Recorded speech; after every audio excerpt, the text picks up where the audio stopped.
Circle Rajanna Sircilla course coordinator and faculty of chemistry and one of the member of Maneru రచయితల సంఘం Sircilla. So today topic is, మనకు తెలుసు దేశంలో ఏం జరుగుతుంది, ప్రపంచంలో జరుగుతున్నటువంటి యుద్ధాల గురించి మనం మాట్లాడుకుందాం. మొదటగా రష్యా ఉక్రెయిన్ మధ్య జరుగుతున్నటువంటి 4 సంవత్సరాలుగా జరుగుతున్నటువంటి యుద్ధం, అది శాంతి చర్చలకు ఇంకా కూడా భంగుపాటు కలుగుతలేదు. సో తర్వాత వచ్చినటువంటి యుద్ధం మీకు తెలుసు, ఇరాన్, ఇజ్రాయెల్, అమెరికా మధ్యలో జరుగుతున్నటువంటి యుద్ధము. ఇరాన్ ఒకవైపు ఉంటే ఇజ్రాయెల్, అమెరికా ఒకవైపు ఉంటుంది. ఆల్రెడీ అమెరికా రష్యాకు వ్యతిరేకంగా పనిచేస్తూ అక్కడ ఉక్రెయిన్కు మద్దతిస్తుంది. అదేవిధంగా ఇప్పుడు మళ్ళీ ఇరాన్, ఇజ్రాయెల్, అమెరికా మధ్యలో జరుగుతున్న యుద్ధంలో అమెరికా ఇజ్రాయెల్కు మద్దతు ఇవ్వడం జరుగుతుంది. కానీ ఈ యొక్క ట్రంప్ దేని మీద కన్నేసిందంటే కర్గ్ ఐలాండ్పై కన్ను వేయడం జరిగింది. మరి ఏంటిది కర్గ్ ఐలాండ్ అంటే, దీనిలో ఉన్నటువంటి అనేక చమురు నిల్వలు ఉండడం జరుగుతుంది. మరి దీని ఎఫెక్ట్ ఎక్కడ పడుతుంది? అన్ని దేశాల మీద పడుతుంది. మరి ఇరాన్ ఏమంటుంది, మధ్యలో ఉన్నటువంటి హార్మూజ్ జలసంధిని మొత్తం మూసేస్తామని అంటుంది. అదేవిధంగా యుద్ధంలో జరుగుతున్నటువంటి మెయిన్ పాయింట్ ఏంటంటే, మీకు తెలుసు ఇండియాలో అత్యధికంగా మనకి ఏం కావాలనుకుంటున్నాం, బంగారం కావాలనుకుంటున్నాం. మనకు కెమిస్ట్రీలో ఉన్నటువంటి 118 ఎలిమెంట్స్లో మనం హైయెస్ట్గా ప్రిఫరెన్స్ ఇచ్చేది గోల్డ్కి ఇస్తున్నాం. కానీ కాదు, gas most important is the gas only. ఇప్పుడు మొత్తం అన్ని దేశాలు కూడా డిపెండ్ ఆన్ గ్యాస్, అంటే చమురు, క్రూడ్ ఆయిల్ పైన, నిక్షిప్తపై దానిపై ఆధారపడి ఉన్నవి. మరి ఎందుకు బాధపడుతున్నాయి అన్ని దేశాలు? ఎక్కడ హార్మూజ్ జలసంధి మూత పడితే అన్ని దేశాలకు కూడా గ్యాస్ అనేది క్లోజ్ కావడం జరుగుతుంది. మరి ఎట్లా? సో దాన్ని హార్మూజ్ జలసంధిని ముయ్యకుండా అన్ని దేశాలు కూడా ప్రయత్నిస్తున్నవి. కానీ ట్రంప్ ఏం చేస్తున్నాడు, తన యుద్ధంలో భాగంగా కర్గు ఐలాండ్, అంటే ఇరాన్లో ఉన్నటువంటి కర్గు ఐలాండ్, ప్రధానంగా ఇరాన్ చమురు ఎగుమతి చేసేటువంటి ప్రాంతం, అన్ని దేశాలకు ఎగుమతి చేసేటువంటి కర్గ్ ఐలాండ్ మోస్ట్ ఇంపార్టెంట్. ఈ కర్గు ఐలాండ్లో దాదాపు 33 లక్షలటువంటి బ్యారెల్స్ల చమురును అన్ని దేశాలకు ఎగుమతి చేస్తుంది. దాదాపు 80 బిలియన్స్ చమురు యొక్క నిక్షేపం మీద ఆర్థికంగా ఇరాన్ సంపాదిస్తుంది. ఈ ఇరాన్ మీద మొత్తం యుద్ధం ప్రకటిస్తూ కర్గ్ ఐలాండ్ను మొత్తం స్వాధీనం చేసుకోవాలని ట్రంప్ యొక్క ఆపేక్ష. మరి ఏం చేస్తుంది? కానీ ఇరాన్ మొత్తానికి ఏం చేస్తుందంటే ఆ యొక్క హార్మూజ్ జలసంధిని క్లోజ్ చేద్దామని చూస్తుంది. చేయడం వల్ల ఏమవుతుందంటే అన్ని ఓడనౌకలో ట్రావెల్ చేస్తున్నటువంటి చమురు అంతా కూడా వివిధ దేశాలకు వెళ్ళలేకపోతుంది. కానీ ఇండియాలో మాత్రం అన్ని ఆల్రెడీ మీకు తెలుసు ఓడనౌకలు అన్నీ కూడా బయలుదేరినాయి. దాదాపు ఇప్పటి వరకు 8 ఓడనౌకలు రావడం జరిగింది. దానిలో దాదాపు 90,000 మెట్రిక్ టన్నులు ఉన్నటువంటి జగవసంత్ కానీ, జగన్లాడ్కి కానీ, నందాదేవ్ కానీ, శివాలిక్ కానీ ఓడనౌకలు ఆల్రెడీ ఇండియాకు రావడం జరిగింది. మరి మీకు తెలుసు ఆల్రెడీ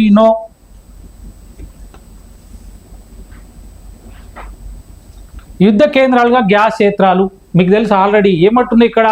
సో ఖతర్లోని రాస్ లఫన్ గ్యాస్ క్షేత్రం ధ్వంసం. మరి ఇరాన్ ఏం చేస్తుంది?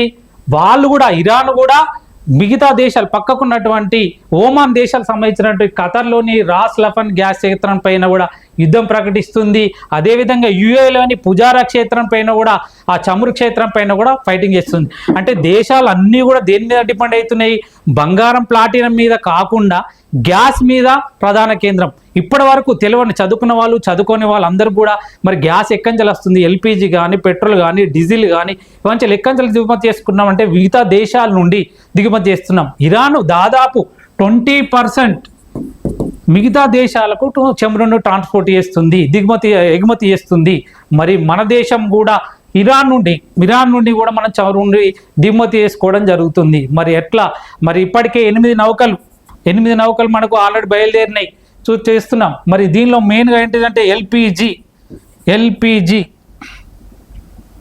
సో ఫస్ట్ ఆఫ్ ఆల్ చూస్తే మనకు ఈ హార్మూజ్ జలసంధిని మూసేస్తే ఏమంటున్నా అంటే మనకు వచ్చేటువంటి ఎల్పిజి కానీ, చమురు కానీ రాకుండా పోతుంది.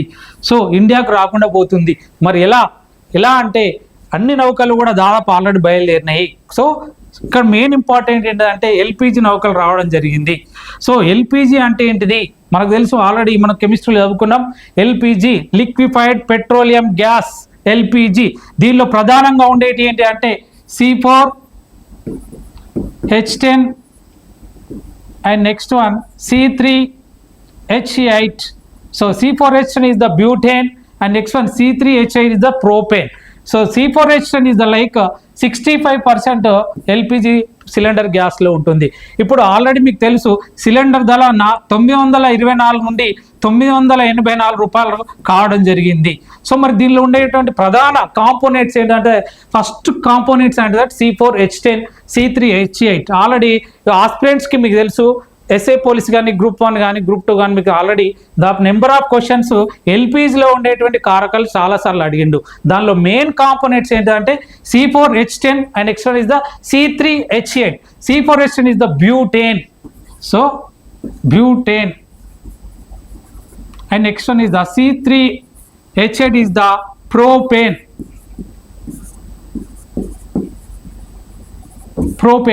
So these the first components.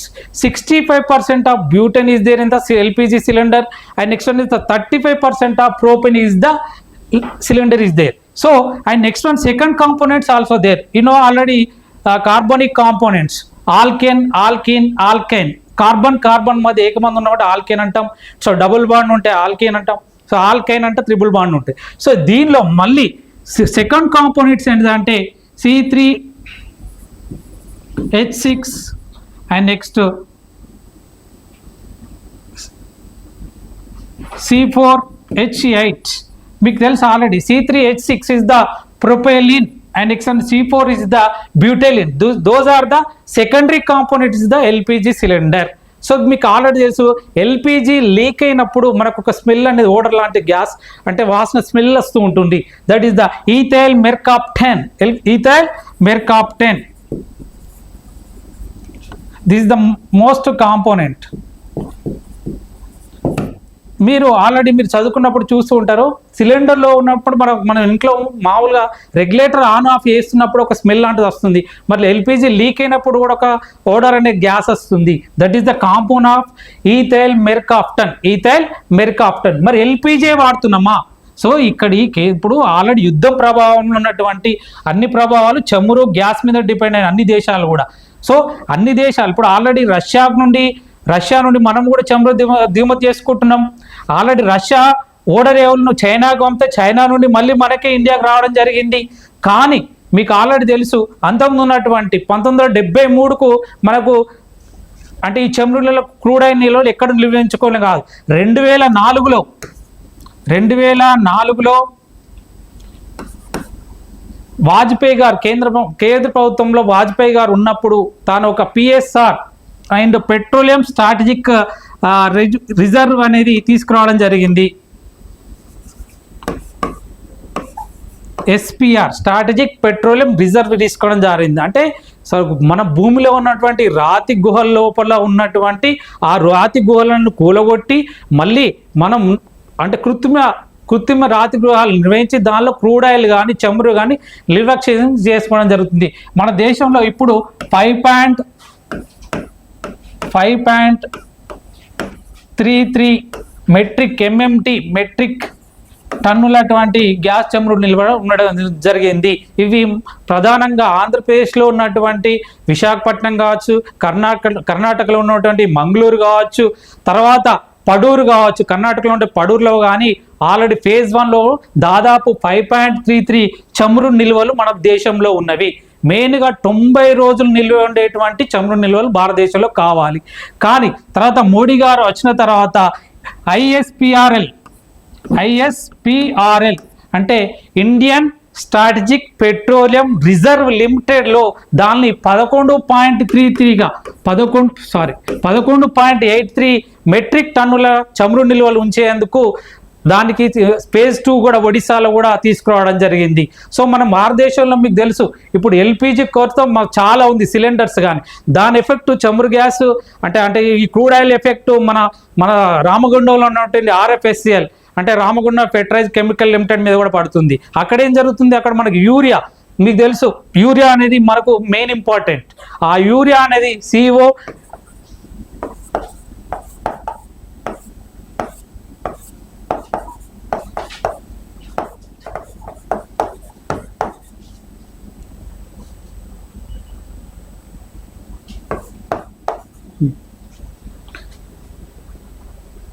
మీకు యూరియాలో ప్రధాన కేంద్రంగా ఏంటిదంటే NH3 and next one is the carbon dioxide. So those components mixed with the to form the like urea. మరి యూరియా కొరత ఉంది, మన యొక్క RFCL రామగుండం పెట్రైజ్ కెమికల్ దాంతో కూడా ఈ యొక్క అంటే ఈ గ్యాస్ కొరత వల్ల యూరియాను ఉత్పత్తి చేయలేకపోతుంది. మరి 4 రాష్ట్రాలకు యూరియా ట్రాన్స్పోర్ట్ చేయాలి, తెలంగాణ, ఆంధ్రప్రదేశ్ కానీ మిగతా 2 రాష్ట్రాలకు కూడా ట్రాన్స్పోర్ట్ చేయాలి. సో దానివల్ల కూడా అంటే ఈ యొక్క గ్యాస్ ప్రాబ్లం వల్ల కూడా RFCL రామగుండం ఫెర్టిలైజర్ కెమికల్ లిమిటెడ్కు దానిలో కూడా మనకు దాదాపు 12.3 మెట్రిక్ టన్నుల యూరియా ఇప్పటికీ మార్చి లోపు ట్రాన్స్పోర్ట్ చేయాలి, కానీ కాలేకపోయింది. 8.3 మెట్రిక్ టన్నుల యూరియా మాత్రం ఉత్పత్తి అయింది. అంటే గ్యాస్ అనేది ఎఫెక్ట్ ఈ యూరియా కేంద్ర RFCL మీద కూడా ఎఫెక్ట్ పడుతుంది. మరి భారతదేశంలో LPG మీకు తెలుసు, పెట్రోల్ పెరుగుతుంది అంటున్నారు, పెట్రోల్ అనేది పెరుగుతలేదు.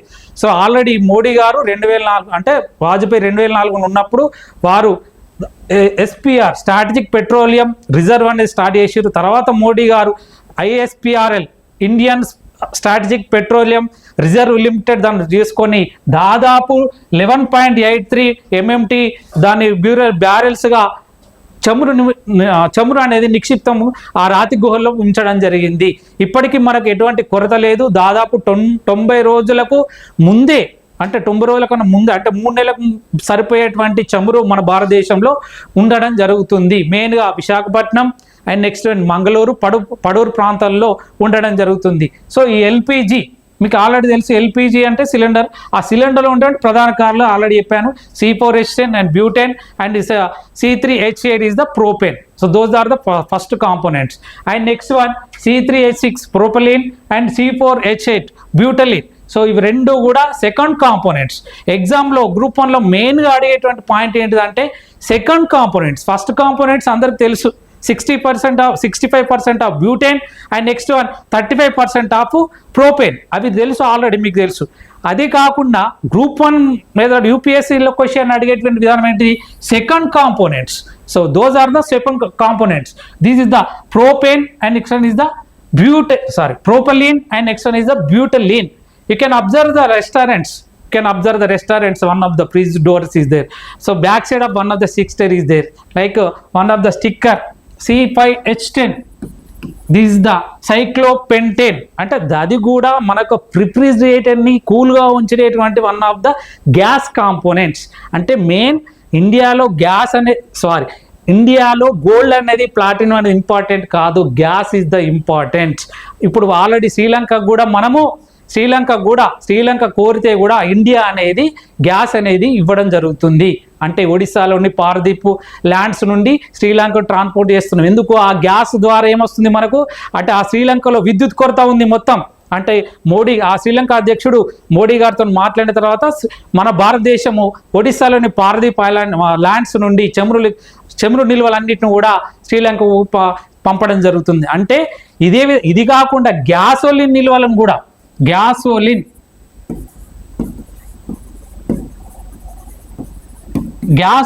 కూడా మనము టాంజానియాకు కూడా మనము ఎగుమతి చేస్తున్నాము. అంటే ఎంత మన యొక్క ముందు ఆనాటి ఉన్నటువంటి ప్రభుత్వాలు కానీ ఇప్పుడున్న ప్రభుత్వాలు ముందే ఆలోచన చేసి చమురు నిక్షేపతలు మన దగ్గర ఉన్నవి.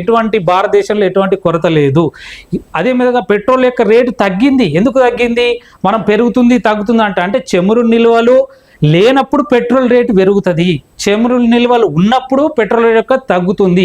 అందుకే ఆల్రెడీ మనకు 90 రోజుల ప్రణాళికలో ఉన్నటువంటి చమురు నిల్వలు ఆల్రెడీ వివిధ రాతి గోల్లో ఉంచడం జరిగింది. అందుకే పెట్రోల్ జరుగుతలేదు. సో దానిలో first one is the LPG, liquid petroleum gas, and next one is the CNG. First one is the LPG, next one is the CNG, next one is the PNG, next one is the LNG. Those are the main important for gases in India. So LPG means what? liquefied petroleum gas. Those are the components already you know, C4H10 and C3H8. And next one is the CNG. What is the meaning of CNG? You can మనం భారతదేశంలో దాదాపు 2025లో 45 లక్షల vehicles కొనుగోలు చేయడం జరిగింది. 2025 ప్రాంతం. ఒకప్పుడు ఒక ఇంట్లో ఒక కారో బైకో ఏదో ఒకటి ఉండేది. కానీ ఇప్పుడు 2025 సంవత్సరంలో దాదాపు 45 లక్షల వెహికల్స్ కొనడం జరిగింది. మరి వాటన్నిటికీ ఓన్లీ పెట్రోలే ఇంపార్టెంటే కాదు. So next one is the CNG, compressed natural gas, CH4 most important. దీనిలో ఉన్నటువంటి CH4 means what? Methane. So దీన్ని ఏం చేస్తున్నాం? కాంప్రెస్డ్, సంపీడనం అంట తెలుగులో. దాన్ని సంపీడనం చేసి ఆ మీథేన్ ఏం చేస్తున్నాం? ఆ గ్యాస్లో నిక్షిప్తం చేస్తున్నాం. ఆ గ్యాస్ని మనం ఏం చేస్తున్నాం? ఆటోస్కి కానీ కార్స్కి కానీ వాడుతున్నాం. ఇది పర్యావరణమైనటువంటి హితమైనది, మంచిది. సిఎన్జి, కాంప్రెస్డ్ నేచురల్ గ్యాస్, ఎటువంటి వాసన కూడా రాదు. సో మళ్ళీ సులభంగా దొరుకుతుంది, తక్కువ కాస్ట్, పెట్రోల్ కన్నా తక్కువ రేటు ఉండేది CNG, compressed natural gas. Next one is the PNG. Already కేంద్ర ప్రభుత్వం చెప్తుంది, వివిధ పెద్ద పట్టణాలు, హైదరాబాద్ కానీ, చెన్నై కానీ, బెంగళూరు కానీ, ఢిల్లీ కానీ, బొంబాయి పట్టణాల్లో ఉన్నటువంటి అన్ని కుటుంబాలకు ఏం చెప్తుంది?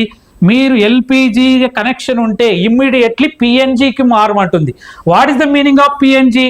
Piped natural gas. డైరెక్ట్ ఇంటికి, ఒక ఫ్యాక్టరీ నుండి డైరెక్ట్ మనకి ఏమవుతుంది, ఆ ఒక చమురు నిక్షిప్తల నుండి డైరెక్ట్ కూడా కనెక్షన్స్, పిఎన్జి కనెక్షన్స్ ఇస్తారు, పైపుల ద్వారా మన ఇంటికి వస్తుంది. మరి ఈ పిఎన్జిలో ఏం కెమికల్ ఉంటుంది? దీనిలో కూడా ఉండేది అంటే CH4 methane. So this the most important. ఇది కూడా సో సిఎన్జిలో ఉండేది కూడా CH4. అండ్ నెక్స్ట్ వన్ పిఎన్జిలో కూడా మీథేన్ మాత్రం ఉంటుంది. What is the meaning of next one అంటే, ఇంట్లో పిఎన్జి అనేది CH4గా వాడుతున్నాం. సో మనం ఎల్పిజి కనెక్షన్ తీసుకోకండి అని చెప్తుంది. వివిధ మెయిన్ పట్టణాల్లో, చెన్నై కానీ, హైదరాబాద్ కానీ, బెంగళూరు కానీ, ఢిల్లీ కానీ, ఎక్కడెక్కడ మెయిన్ పట్టణాల్లో ఉన్నటువంటి ఎల్పిజి కనెక్షన్ తొలగించుకొని పిఎన్జి కనెక్షన్ తీసుకోమని చెప్తుంది. ఇమ్మీడియట్లీ ఎల్పిజి కనెక్షన్ రిమూవ్ చేస్తుంది. సో దానిలో ఉండేటువంటి ఏంటి? CH4. మనం చిన్నప్పుడు చదువుకున్నాం గోబర్ గ్యాస్ అని.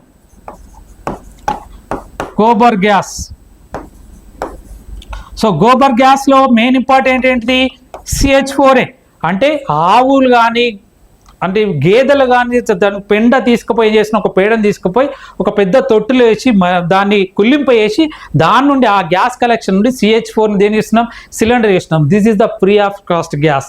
దీన్ని ఏమంటున్నాం? గోబర్ గ్యాస్ అంటున్నాం, ఉచిత గ్యాస్ అంటున్నాం, మార్స్ గ్యాస్ అంటున్నాం. దీని నుండి కూడా విద్యుత్ని మనం తీసుకోవచ్చు. అంటే ఆ కుళ్ళినటువంటి పేడ నుండి మనం ఏం చేసుకోవచ్చు? గోబర్ గ్యాస్ని మేక్ చేసుకోవచ్చు. ఆ గోబర్ గ్యాస్తో కూడా విద్యుత్ కూడా రావచ్చు, ఫ్రీ ఆఫ్ కాస్ట్ గ్యాస్ అన్నమాట. So this is also gobar gas. This is the piped natural gas. And next one is the LNG. So liquefied natural gas. Already liquefied అంటే ద్రవీకరణటువంటి న్యాచురల్ గ్యాస్. ఇది కూడా CH4. ఇది కూడా దీనిలో ఉండేటువంటి మెయిన్ కాంపోనెంట్. దీనిలో ఉండేది కూడా మీథేనే. మరి ఇది ఎక్కడ వాడతారు? ఇప్పుడు ఓడనౌకలు అక్కడి వివిధ దేశాల నుండి మనకు చమురు తీసుకొచ్చినాయి. మరి ఓడనౌకలకు ఏం కావాలి? Gas. This is only LNG. భారీ నౌకలకు, పెద్ద ఫ్యాక్టరీలకు ఈ LNGని కూడా వాడతాము. అంటే దీన్ని ఏమంటాం? Liquefied natural gas. This the CH4. ఇక్కడ ఒకటి చూస్తున్నాం, ప్రపంచం అంతా కూడా క్రూడ్ ఆయిల్ అంటే ఏంటిది, ఈ పెట్రోల్ అంటే ఏంటిది, చదువుకోని వాళ్ళు కూడా అరే మన దేశంలో పెట్రోల్ లేదా, వేరే దేశాల నుండి తీసుకుంటున్నాం అని అంటున్నాం. మీకు తెలుసు ఆల్రెడీ అమెరికా ఏం చేస్తుంది? కర్గ్ ద్వీప్ మీద అటాక్ చేస్తుంది. అదేవిధంగా ఇరాన్ ఏం చేస్తుంది? పుజారా పైన, యుఏలోని పుజారా పైన, సముద్రం పైన, రైన్ గ్యాస్ పైన కూడా అటాక్ చేయడం జరుగుతుంది. మరి ఇక్కడ చూస్తే మనం ముడి చమురుని ఎలా ప్రాసెస్ చేస్తారు? సో ఇక్కడ కూడా నేను మీకు ఆల్రెడీ చెప్పిన అన్నీ కూడా దీనిలో వస్తాయి. క్రూడ్ ఆయిల్ని వివిధ ఫారెన్హీట్ గ్రేడ్ దగ్గర మనం కన్వర్ట్ చేసుకుంటే గ్రేటర్ దాన్ 85 degrees ఫారెన్హీట్ దగ్గర చేస్తే LPG, లిక్విడ్ పెట్రోలియం గ్యాస్ వస్తుంది. 85 to 185 ఫారెన్హీట్ చేస్తే పెట్రోలియం, గ్యాసోలిన్. మీకు ఆల్రెడీ చెప్పినాను.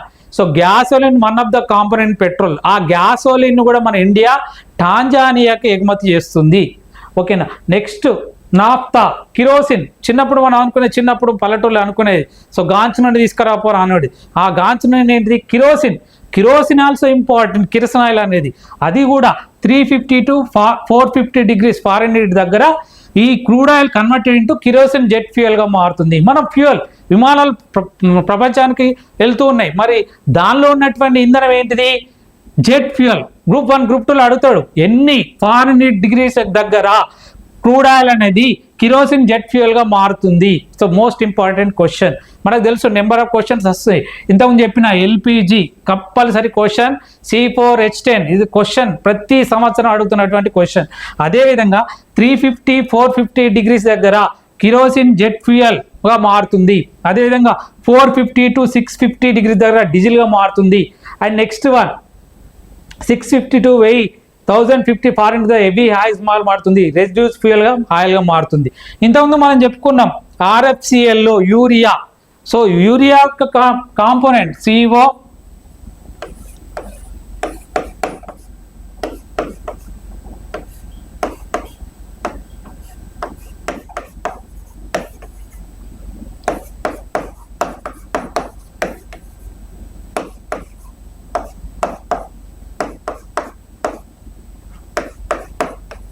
CONH2 టేక్2 అంటే యూరియా.